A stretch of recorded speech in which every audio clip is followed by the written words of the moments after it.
আসসালামু আলাইকুম। হয়তো অনেক ভাই এই গরু পালে, জানি না কার কতটুকু মায়া গরুর জন্য, কিন্তু ভাই আমার এই গরুর লেগে একটা মায়া লাগতেছে, সন্তানের চেয়ে বেশি মায়া ভাই। বুঝবেন না, আপনারা তো কিনে নেন টাকা দিয়া, সামনে নাই যেতে ভাই। আমার এই গরুর একটা দিল ভাই,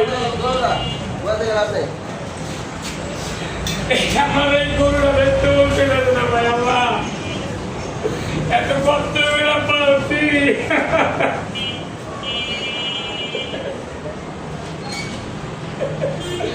ভাই। যারা পালে ভাই তারা বুঝে কি একটা মায়া পশু পাখি। যারা কিনে নেয় তারা কিন্তু ওই জিনিসটা বুঝবো না। আমাকে মনে করে টাকা দিয়ে কিনে নিছি, আমাকে টাকা নাই, মন আছে ভাই। এরকম জিনিস যারা পাবে তারাই বুঝে আর কষ্ট রাখি। ভাই ভিডিওটা শেয়ার করে দিন ভাই। এই যে